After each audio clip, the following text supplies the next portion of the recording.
Olá, tudo bem? Eu sou o pastor Eduardo Rodrigues e eu quero bater um papo com você agora sobre a Reforma Protestante. Eu quero fazer isso em 5 vídeos e em cada um desses vídeos eu estarei colocando os princípios fundamentais da Reforma Protestante. Na verdade, os 5 pilares da Reforma. Em Atos capítulo 2, no verso 42, a Bíblia diz: e perseveravam na doutrina dos apóstolos. A grande verdade é que nós precisamos voltar às origens. A Igreja Católica Romana, por muito tempo, dominou todas as áreas da sociedade. E com isso, as verdades centrais do cristianismo foram substituídas pelos dogmas papais. A verdade simples e poderosa deu lugar às heresias que foram tomando o lugar da verdade de Deus. E é interessante que o movimento da Reforma foi um movimento onde se buscou a volta da pregação expositiva, do evangelho pregado pelos apóstolos. E depois do Pentecostes, o evento mais importante que aconteceu na igreja evangélica, na igreja em geral, foi a Reforma Protestante. E eu quero falar sobre as verdades, os pilares da Reforma Protestante. Em primeiro lugar, a verdade das Escrituras. Somente as Escrituras. Os reformadores afirmavam que as Escrituras estavam acima da tradição. Tudo aquilo que vai contra as Escrituras deve ser rejeitado. Porque a Bíblia não é mais um livro religioso. Se você quer ver um livro religioso, você pegue o Alcorão. Se você quer ver um livro religioso, você pegue o Evangelho segundo Kardec. São livros de religião. Mas a Bíblia não é um livro religioso. A Bíblia não simplesmente contém a palavra de Deus, como a Bíblia é a palavra de Deus. E isso é poderoso. A origem da Bíblia é divina. O conteúdo da Bíblia é infalível. E a mensagem da Bíblia é uma mensagem salvadora. A Bíblia é o depósito da vontade de Deus. É a escola do Espírito Santo. É inspirada por Deus, escrita por homens. Concebida no céu, nascida na terra, odiada pelo inferno, pregada pela igreja, perseguida pelo mundo e crida, acreditada, defendida pelos eleitos de Deus. E por ser palavra de Deus, ela tem algumas características. A primeira delas é a sua inspiração. Em 2 Timóteo, no capítulo 3, no versículo 16, a Bíblia fala sobre a inspiração que ela tem. 2 Timóteo, capítulo 3, versículo 16. Toda a Escritura é inspirada por Deus, útil para o ensino, para a repreensão, para a correção, para a educação na justiça. A Bíblia, querido, diz que é inspirada por Deus. Ela não é uma inspiração do homem. Não foi um poeta que escreveu a Bíblia. Não foi uma mente brilhante, talvez como Shakespeare, que escreveu essa palavra. Não. A Bíblia é a palavra de Deus.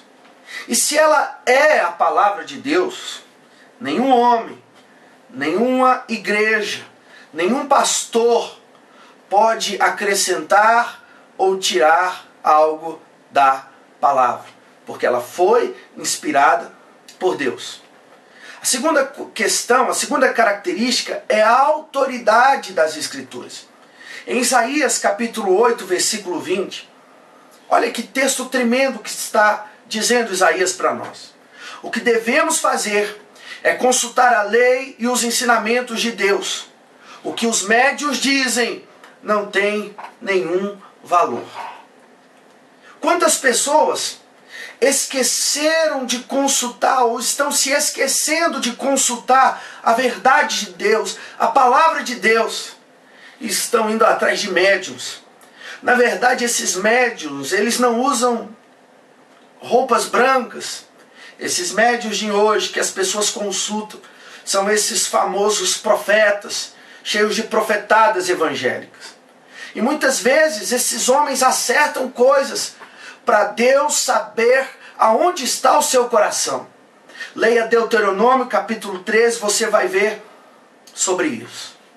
A Bíblia é a verdade suprema e ponto final. Lutero disse para o bispo Erasmo as seguintes palavras: a diferença entre eu e você é que eu estou debaixo da autoridade da Bíblia e você está acima da autoridade dela. A Bíblia, querido, é a autoridade suprema na vida de um crente. Um crente não pode ser conduzido por profecias ou profetadas ou revelagens ou revelações, ou seja lá o que for. O que guia a vida de um crente são as Escrituras, é a palavra de Deus. Em terceiro lugar, como característica da palavra de Deus, nós validamos a inerrância da Escritura. Em João capítulo 10, no versículo 35, João capítulo 10, verso 35, Jesus diz assim: se ele chamou deuses àqueles a quem foi dirigida a palavra de Deus, e a Escritura não pode falhar. Vamos repetir? E a Escritura não pode falhar. Jesus foi claro, foi categórico, foi objetivo. Ele disse: a Escritura não pode falhar. As Escrituras não falham. O homem falha, pessoas falham, as Escrituras não. Querido, não pague para ver o que vai acontecer. Se a Bíblia disse que vai acontecer, vai acontecer. E entenda algo: Deus é um Deus de graça, Deus é um Deus de amor, mas a Bíblia diz que esse mesmo Deus um dia vai julgar aqueles que creram ou não creram no que ele diz. Então não pague para ver. Jesus disse: as Escrituras não podem falhar. E a quarta característica é que a Bíblia é suficiente. Em 2 Timóteo, voltemos lá para 2 Timóteo, capítulo 3, versículos 16 e 17. 2 Timóteo, capítulo 3, versículos 16 e 17, diz assim: toda a Escritura é inspirada por Deus, útil para o ensino, para a repreensão, para a correção, para a educação na justiça, a fim de que o homem de Deus seja perfeito e perfeitamente habilitado para a boa obra de Deus. Meu irmão, a Bíblia é suficiente. Em primeiro lugar, ela é suficiente porque ela te ensina. Você já percebeu que nós, como igreja, muitas vezes trocamos a psicologia pela palavra de Deus? Nós queremos ensinar os nossos filhos, é só um exemplo. A psicologia diz assim: olha, não bata no seu filho, simplesmente converse com ele. Mas a Bíblia fala sobre uma varinha que serve como correção. É claro que você jamais pode agredir ou espancar o seu filho, mas você deve corrigir de forma bíblica. A Bíblia te ensina. Se você quer ter um casamento segundo os valores de Deus, aonde você vai encontrar isso, querido? Na Bíblia. Se você quer ter um ministério ungido, uma vida piedosa, uma vida marcada por Deus, aonde você vai achar isso? Olhando para esses teleevangelistas que temos hoje ou na Escritura Sagrada? Então, a Bíblia é suficiente, ela simplesmente te ensina. Segundo, a Bíblia te corrige. É impossível você ler a Bíblia e sair com a mesma concepção.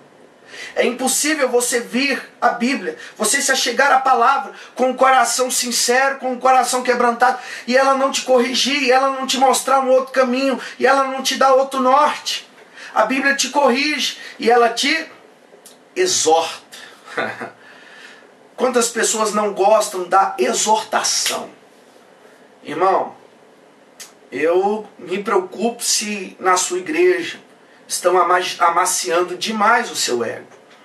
Porque uma pregação bíblica te exorta. Essa pregação te move para Deus. Essa pregação mostra o que está errado e te confronta para que você tome um novo rumo. Isso é o princípio da reforma. Há pessoas que estão buscando ouvir a Deus de muitas formas. Profecias, revelações, sonhos.